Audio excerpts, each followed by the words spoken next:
Stephanie, you were showing us some slides yesterday in the staff meeting and talking about some of the children that you pray over. Mm-hmm. And occasionally you have a child that you try to bring into the orphanage and you realize that this child is not a child for adoption. Mm-hmm. And you told us about a little boy. Can you recap that story for us? Yes. I found a little boy on the street who was begging. And just, my compassion was high. And I took him to the hospital because he had an injury on his leg. And he was picking it so that it could bleed in order to beg. And as I, Say that again. He had a big scar on the inside of his leg. And he was picking it so that it could bleed, and he could draw compassion from the passers-by in order to beg. And he was about 10, 12 years old. And I took him to the hospital and talked to the doctors to see if they can help him. And they started taking him, to the surgery, into surgeries and doing skin grafts. And he started recovering. But as he was in the hospital and as we started taking care of him and praying over him every day and ministering to him and taking him coloring book and crayons and so on, we started building relationship.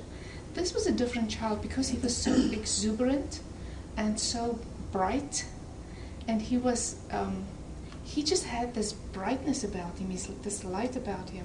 So Hannah and I both thought and said to each other, if he could get into a family where he can have opportunities, he obviously has the potential.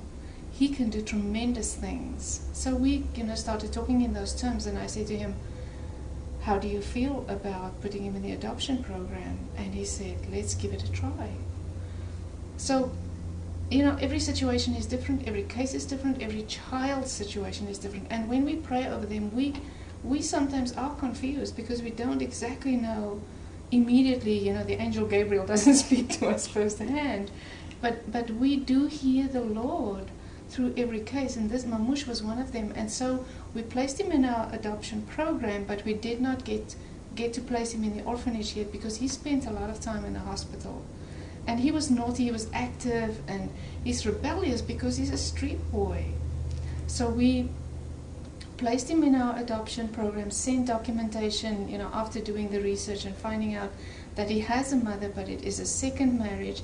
And in Ethiopia, traditionally, the father or the second marriage, the second person that comes in, the step-parent, is very anti the child from the previous relationship or marriage.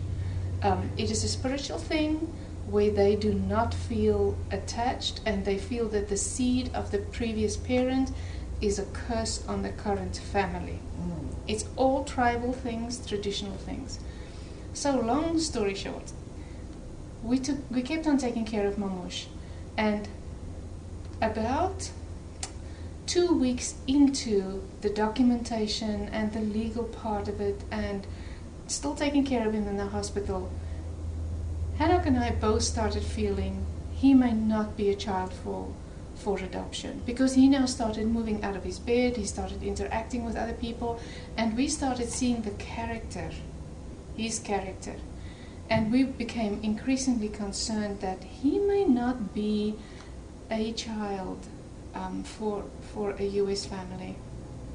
It's already, we are very aware of the stress that an adoptive child from Ethiopia brings into the family, and we of course don't want to make that stronger or worse for a U.S. family.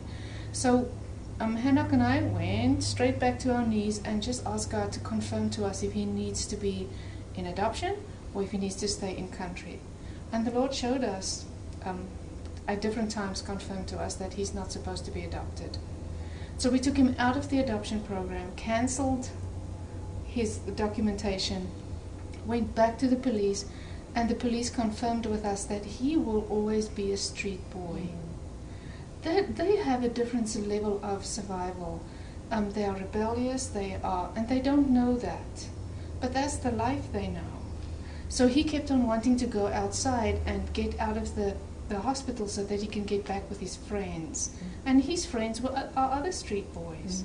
So we went and talked to his parents again, to his mother, and explained to her that he is not, he needs her. He needs her to love him, he needs her to nurture him, and try to build a relationship with her and convince her that her son is valuable enough to take care of him, and we are there to help him, and we will help her.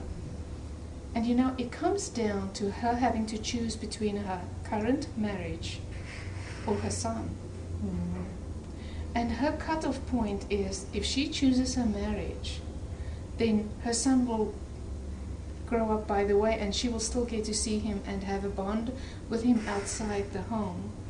But if she chooses him, she will die. Mm. Because then she will have no income, she will have no one to support her, and she will have, her whole support system will fall apart. So that to us was a reminder that every child has a place. So we are trying to take care of Mamosh. We put him in school, but we often have to go get him off the street and place him back in school.